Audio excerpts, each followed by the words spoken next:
Bismillahirrahmanirrahim. Assalamualaikum warahmatullahi wabarakatuh. Alhamdulillahirabbil alamin. Wassalatu wassalamu ala asyrafil anbiya wal mursalin sayyidina wa maulana Muhammadin wa ala alihi wa sahbihi ajmain, amma ba'du. Jemaah sekalian yang saya hormati, di dalam kitab HPT bab iman dikatakan wa innan nadhar fil kauni li ma'rifatillahi wajibun syar'an, dan bahwasanya nazar dengan melihat alam raya untuk ma'rifat Allah itu hukumnya wajib secara syariat. Sebelumnya pernah saya sampaikan bahwasanya Ibnu Rus terkait dengan nazar ini melihat pada teks yang di sana bisa bermakna zahir, bisa bermakna batin, sehingga teks itu ada makna zahir dan makna batin. Selanjutnya Ibnu Rus mengatakan wa idza ittafaqa kama qulna, jika kita sudah sepakat seperti yang saya sampaikan tadi, an-na'lama syai' bi nafsihi biturqi tsalah, ketika kita ingin mengetahui sesuatu dengan tiga hal tadi, tiga cara itu adalah al-burhan, al-jadal, dan al-mau'idah. Jadi memahami orang itu atau menyampaikan sesuatu kepada orang lain itu bisa dengan burhan. Burhan itu adalah dengan logika Aristoteles kalau masa lalu, dengan riset ilmiah kalau zaman sekarang, dengan studi empirik. Yang kedua dengan jadal itu dan debat seperti Ahmad Didat. Atau yang ketiga dengan mau'idah, dengan ceramah biasa. Lam nahtaj an nadriba lahu amsalan wa kana ala dhahirihi la yatatarraqu ilaihi ta'wil. Jika secara tiga hal tadi sudah bisa dipahami, maka tidak membutuhkan ta'wil hadan nahwu min adh-dhahir in kana fil usul fal muta'awwil lahu kafirun. Karena jika hal-hal yang sudah dapat dipahami secara jelas, baik dengan cara burhan ataupun jadal ataupun mau'idah, kalau itu terkait dengan hal-hal yang prinsip, yang usul, kemudian dia ditakwilkan, maka ia kafir. Mithlu man ya'taqidu annahu la sa'adata ukhrawiyyata hahuna wala syaqa, seperti orang yang menafikan bahwasanya kita itu tidak ada istilahnya kebahagiaan di akhirat, surga, neraka, dan sebagainya, itu tidak ada. Maka mereka yang menentang hal-hal seperti ini, dia secara otomatis telah kafir. Wa no innama qusita bihadzal qaul ayaslama an-nasu ba'dhum min ba'd fi abdanihim wa ahwasihim.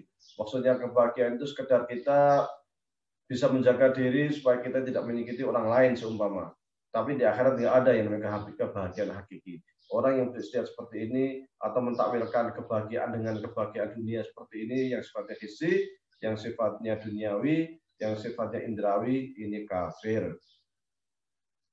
Wa nahailah, wa nahu, dan istilah kebahagiaan akhirat itu sekedar hailah saja, sekedar akal-akalan saja. Wa nahu la ghayata lil insani illa wujudhu al-masus faqat, dan sesungguhnya manusia itu tidak ada tujuan lain kecuali tujuan yang bersifat materi saja, yang sifatnya terindra saja.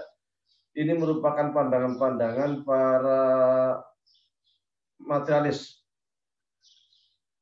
Orang-orang yang materialis yang hanya melihat pada hal yang sifatnya materi.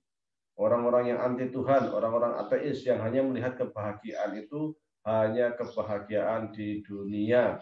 Bahwasanya tidak ada yang namanya kebahagiaan akhirat. Yang namanya kehidupan hanyalah kehidupan dunia. Tidak ada yang namanya kehidupan akhirat. Jika mereka mentakwilkan nas-nas Al-Quran dengan kebahagiaan itu seperti ini, tidak mempercayai akhirat, dan hanya melihat bahwasanya kebahagiaan itu adalah kebahagiaan dunia saja, seperti halnya pandangan orang-orang materialis itu, atau seperti pandangan para ateis itu yang hanya melihat hal-hal yang sifatnya fisik, yang hanya percaya pada hal yang fisik, sementara ingkar terhadap hal-hal yang sifatnya itu metafisik, maka mereka itu jelas-jelas kafir. Wa idza taqarrara hadza faqad dhara laka min qaulina annaha huna zahiran min asy-syar'i la yajuzu ta'wiluhu. Jika demikian memang ada hal-hal yang sudah pasti yang secara nas itu kita bisa pahami bersama, yang itu tidak dibutuhkan dan tidak diperlukan adanya takwil.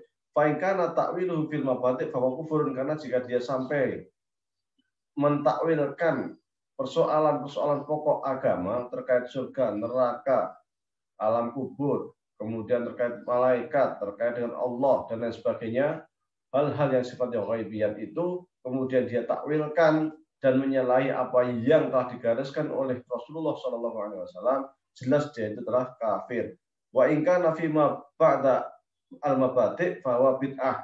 Kalau tidak terkait dengan hal-hal prinsip agama, tidak terkait dengan persoalan akidah, tetapi furuk-furuk fikih, maka dia termasuk ahlul bid'ah. Ahlul bid'ah, dia menafsirkan sholat sebagai doa, sehingga dia bahkan ketika dia mentakwilkan hal-hal pokok terkait dengan al-usul minadin bidarurah seperti sholat, puasa, haji pun, dia bisa berbahaya, dia bisa terjatuh ke dalam hal-hal yang sifatnya bid'ah. Sholat dianggap zuhur itu sholatnya menjadi 5 rakaat itu bid'ah, sholat subuh menjadi 3 rakaat itu bid'ah. Jadi ketika dia mentakwilkan hal-hal yang pokok dalam akidah bisa kafir, tetapi jika dia mentakwilkan hal-hal yang sifatnya itu furuk, maka dia bisa masuk ke dalam ahlul bid'ah. Maka yang namanya takwil itu ada dhawabitnya, ada standarnya. Terkait standar takwil telah kami sampaikan sebelumnya, yaitu diantaranya harus ada qoro'ih. Oleh Imam Ibn Rus dikatakan al-qoro'ih, oleh para ulama usul dikatakan al-qoro'in. Terkait detail-detail al-qoro'in bisa dibuka video-video sebelumnya, telah kami sampaikan secara detail. Wallahu a'lam wa billahi taufiq wal hidayah. Wassalamualaikum warahmatullahi wabarakatuh.